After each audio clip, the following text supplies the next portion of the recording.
여러분 반갑습니다. 날씨가 참 많이 덥죠? 계속해서 폭염이 내리쪼이고 있습니다. 참 많이 더운데 여러분 더운 날씨에 건강 조심하시고요.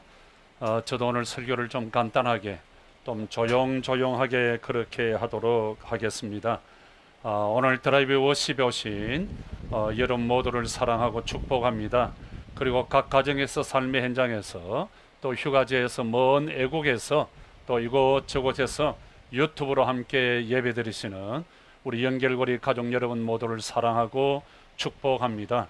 하나님의 크신 은혜와 축복이 오늘 또 여러분 모두에게 함께 하시기를 주님의 이름으로 축원합니다. 세상에는 두 종류의 사람이 있습니다. 하나님을 믿는 사람과 하나님을 믿지 않는 사람입니다.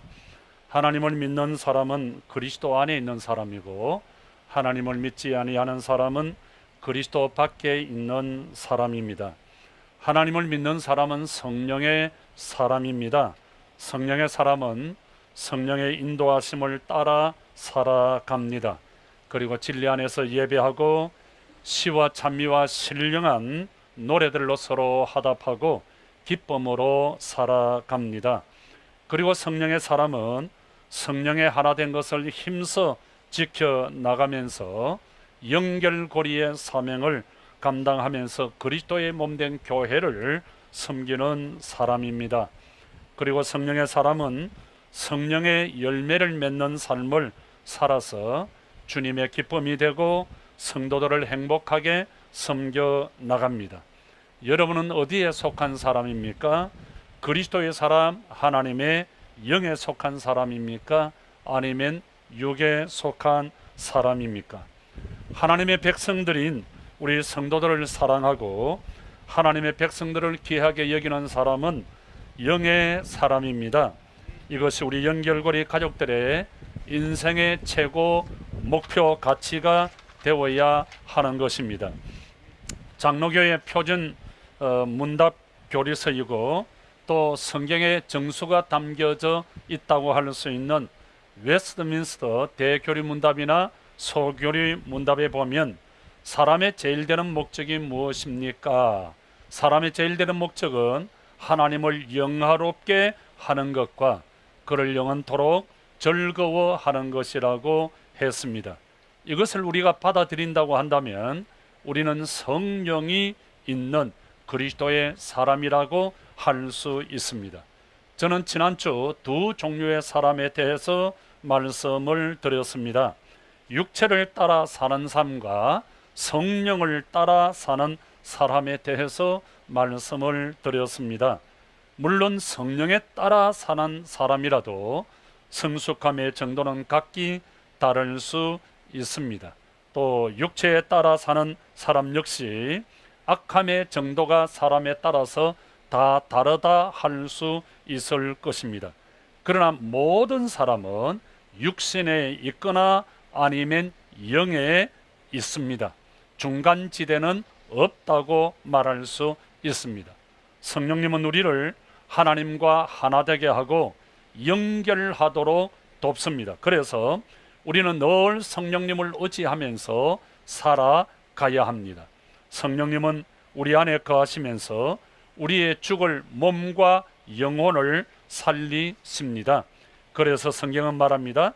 로마서 8장 9절에서 11절 그리스도의 영이 없으면 성령이 없으면 그리스도의 사람이 아니라 그 예수를 죽은 자 가운데서 살리신 의 영이 너희 몸도 살리실 것이라고 했습니다. 여러분 성령님은 죽은 우리의 영을 살리고 우리의 육을 살리시는 분이십니다. 그래서 우리는 내 힘과 능력으로 살아서는 아니 되는 것입니다. 우리는 성령의 힘과 성령의 능력으로 살아가야 합니다. 그래서 스가랴 4장 6절에 이는 힘으로 되지 아니하고 능으로 되지 아니하며 오직 나의 신으로 되느니라. 여러분 신앙생활 재미있게 잘하고 싶죠? 사업을 멋지게 잘하고 싶죠? 직장생활 재미있게 잘하고 싶죠? 공부를 또 인생을 성공적으로 잘하고 싶죠? 내 힘과 능력이 아니라 성령의 힘과 성령의 능력으로 할 때 우리는 인생을, 신앙생활을, 사업을, 공부를, 삶을 멋지게 성공적으로 살아갈 수 있습니다. 성령의 열매는 9가지입니다. 오늘 성경은 우리에게 성령을 맺어라 그렇게 말씀을 하고 있습니다. 사도 바울은 먼저 소극적으로 육체를 따라 살아서 육체의 열매를 맺지 말라 그렇게 말씀하고, 이어서 적극적으로 성령을 따라서 성령의 열매를 맺는 삶을 살아가야 한다 그렇게 우리에게 말씀하고 있습니다. 오늘 우리에게 주신 22절 말씀입니다. 오직 성령의 열매는, 오늘 우리 연결고리 가족들이 맺어야 할 열매는 사랑과 희락과 화평과 오래 참음과 자비와 양성과 충성과 온유와 절제라 그렇게 말씀을 합니다. 여러분, 우리가 이 말씀을 잘 알고 있는 말씀이죠. 이 말씀 왜 우리에게 주셨나요? 우리가 알고 있으라고 이 말씀을 주셨을까요? 이 말씀을 그냥 외우라고 우리에게 주신 말씀일까요? 이 말씀은 알고 있으라고, 외우고 있으라고 우리에게 주신 말씀이 아닙니다. 이 말씀은 우리가 성령 안에 살면 이런 열매들이 자연스럽게 맺어진다고 하는 겁니다. 다시 말하면 알고 있어가 아니라 이 열매를, 이런 열매를 맺으면서 멋지게 승리하는 삶을 살아가라고 하는 것입니다. 오늘 성경에 나오는 이 9가지 성령의 열매는 성령으로 인해 맺어지는 우리 그리스도인의 성품이라고 할 수 있습니다. 성령이 충만하게 되면 우리에게 이런 성품이 나타나고 이런 열매들이 맺혀지게 되어 있다고 하는 것입니다. 여러분들이 잘 아시는 대로 우리 예수님은 제 아들에게 성령을 보내어 주시겠다고 사도행전 1장 5절에 말씀했습니다. 그러니 너희들은 예루살렘을 떠나지 말고 아버지께서 약속하신 성령을 기다리라 그렇게 말씀했습니다. 약속대로 오순절날 마가의 다락방에 성령이 제 아들에게 충만하게 임했습니다. 모인 자들은 다 성령의 충만함을, 성령의 세례를 받고 성령 안에서 기뻐하고 즐거워하고 좋아하면서 예수님께서 십자가에서 피 흘려 죽으시고 말씀대로 사흘 만에 다시 부활하시고 하늘로 승천하셨던 그 사실을 현실감 있게, 생동감 있게 경험하게 되었습니다. 그들은 여기서 예수를 믿는 데서 끝나지 아니하고 목숨을 걸고 그들은 주님의 복음을 전하는 삶을 살아갔습니다. 사랑하는 성도 여러분, 오늘 이들은 이들은 성령의 충만을 받고 견딜 수 없는 뜨거움을 가지고 주님의 복음을 전하는 자들이 되었습니다. 사도 바울은 갈라디아서 2장 20절에서 고백합니다. 내가 어떤 사람인지, 내가 어떤 목적으로 살아가고 있는지를 말씀을 합니다. 내가 그리스도와 함께 십자가에 못 박혔나니 그런즉 이제는 내가 사는 것이 아니라 내 안에 그리스도께서 사신 것이라. 이제 내가 육체 가운데 사는 것은 나를 사랑하사 나를 위하여 자기 자신을 버리신 하나님의 아들을 믿는 믿음 안에서 사는 것이라고 했습니다. 그래서 오늘 갈라디아서 5장 22절에 나오는 성령의 9가지 열매는 예수님에 대한 가장 아름다운 묘사라고 할 수 있습니다. 이 9가지 열매는 예수님을 표현한 거라 이 말입니다. 여러분, 오늘 성경이 말하는 이 9가지 열매는 예수님을 믿는 우리 연결고리 가족들의 삶의 모습입니다. 오늘 우리가 교회 생활을 하면서 오늘 우리가 삶을 살아가면서 나타내어야 할, 맺어야 할 열매들입니다. 우리의 삶을 통해서 보여져야 할 성품들이라고 말할 수 있습니다. 21세기 예수 그리스도를 가장 많이 닮은 목사로 평가받고 있는 존 스타트 목사는 매일 아침 일어나면 이렇게 기도했다고 합니다. 하나님 아버지, 오늘도 주님의 임재 안에서 주님의 기쁨이 되는 삶을 살아가기를 원합니다. 나에게 성령의 충만을 주시고 성령의 열매인 사랑과 희락과 화평과 오래 참음과 자비와 양성과 충성과 절제가 제 삶에서 일어나게 하여 주옵소서. 이런 삶의 모습으로 열매로 사람들을 만날 수 있도록 은혜를 주시옵소서. 그렇게 기도했다고 합니다.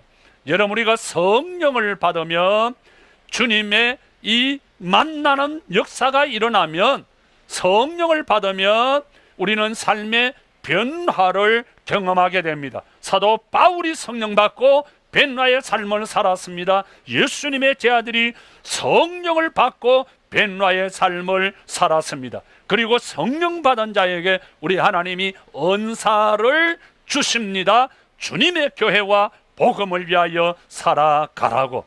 그리고 성령을 받으면 이 성령의 열매를 맺게 되는 것입니다. 성령의 열매는 오늘 본문에 잘 나타나 있습니다. 그런데 오늘 본문 갈라디아서 나타난 성령의 열매들을 자세히 보면 복수의 열매들이 아니라 단수로 기록되어져 있다고 하는 겁니다.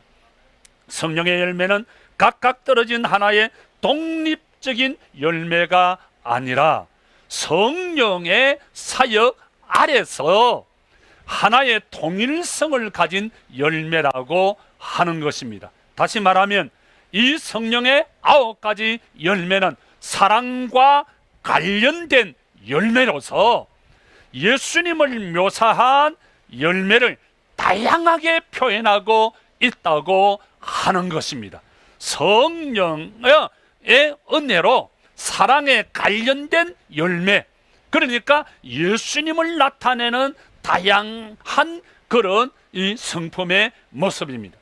여러분, 성령으로 거듭나고 성령을 따라 살아가는 사람은 하나님을 사랑하고 인격적인 열매로 갈라디아서 5장 22절에 나타난 영적인 열매를 맺습니다. 그리고 신앙적 열매로 예수님을 높입니다. 성령을 받으면 예수님을 높이고 예수님을 기뻐하고 예배하고 찬양하게 되어 있습니다. 그리고 사명적 열매로 그리스도의 정인이 되어서 주님의 교회를 충성스럽게 섬기고 복음을 위해서 선교적 삶을 살아갈 수밖에 없습니다. 여러분, 우리가 맺어야 할 성령의 열매는 무엇인가요? 첫째, 아가페, 사랑의 열매입니다. 여러분, 성경은 하나님이 누구인가를 우리에게 말씀하시면서 하나님은 사랑이시다, 그렇게 말씀합니다. 요한일서 4장 8절 하나님은 사랑이라, 그렇게 말합니다. 사랑은 하나님의 영입니다. 여러분, 로마서 5장 5절에 성령으로 말미암아 하나님의 사랑이 우리 마음에 부어진 바 되었다. 성령으로 말미암아 하나님의 사랑이 우리 마음에 부어진 바 되었다, 그랬습니다. 사랑이 최고입니다. 제가 교회에서 퇴근하고 집에 가면 정수기도 있고 발콩이도 있고 말콩이도 있고 제임스도 있습니다. 그러나 사랑이가 없으면 아무 의미가 없다고요. 그래서 믿음, 소망, 사랑, 그 중에 제일은 사랑이니라. 예, 사랑이 최고입니다. 사랑이 없으면 아무것도 아닙니다. 여러분, 사랑이 없으면 우리는 하나님과 교제할 수 없고 주님의 기쁨이 될 수가 없습니다. 사랑이 최고입니다. 사랑이 제일입니다. 그런데 문제는 사랑이 뭐냐 하는 거예요. 여러분, 사랑이 뭘까요? 저는 이 사랑이 뭔가 하는 것에 대해서 굉장히 고민을 많이 한 사람입니다.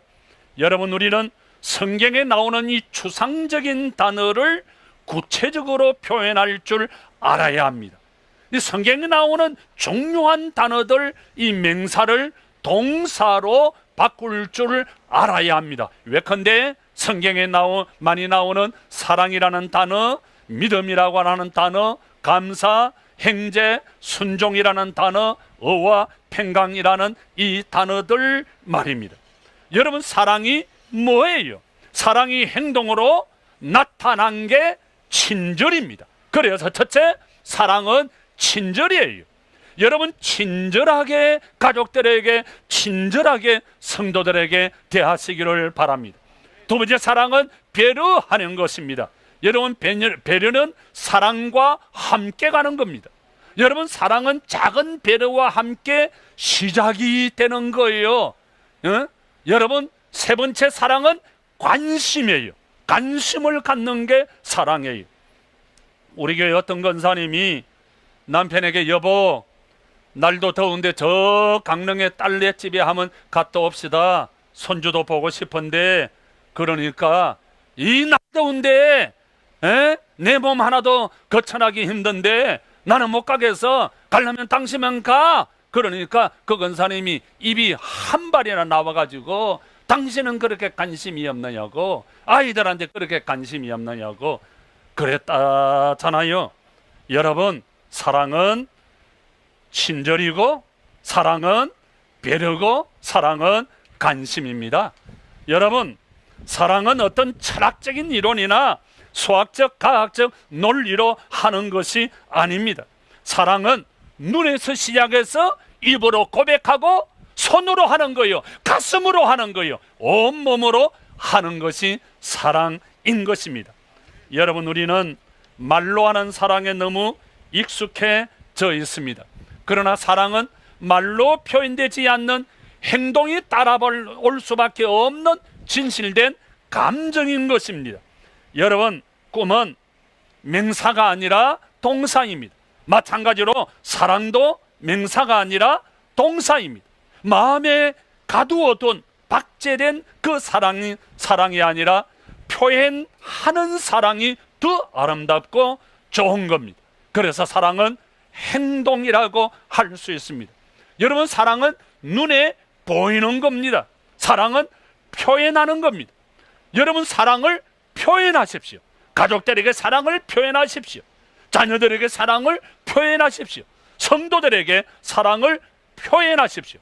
표현되지 아니한 사랑은 사랑이 아닙니다. 여러분, 우리 예수님이 우리를 사랑한다고 말씀하시고, 말씀만 하신 것이 아니라 높은 하늘에서 이 땅에 내려오셨습니다.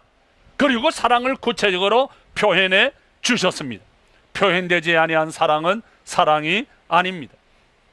그래서 우리 찬송가 738장에 사랑을 하면은 예뻐져요. 아무리 못생긴 아가씨도 사랑을 하면은 예뻐져요. 아무리 못생긴 호박꽃도 사랑을 하면은 그 못생긴 호박꽃도 꽃이 핀다 그러잖아요. 참고로 찬송가는 645장밖에 없는데 성질 급하게 찬송가 찾지 마시고요.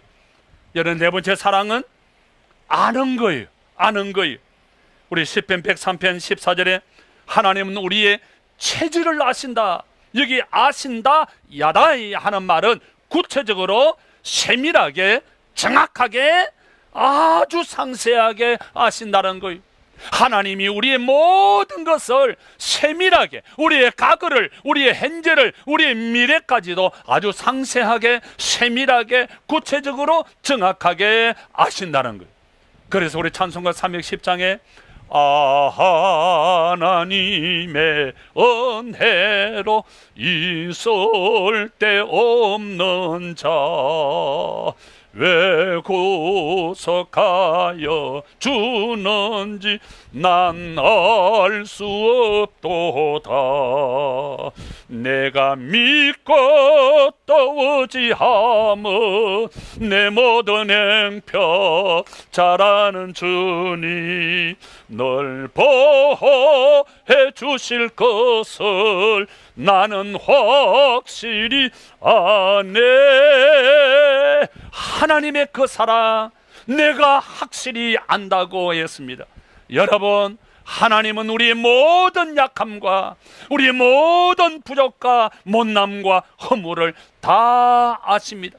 그래서 하나님은 우리를 섬겨주셨습니다. 죽기까지 섬겨주었습니다. 그런데 문제는 우리입니다.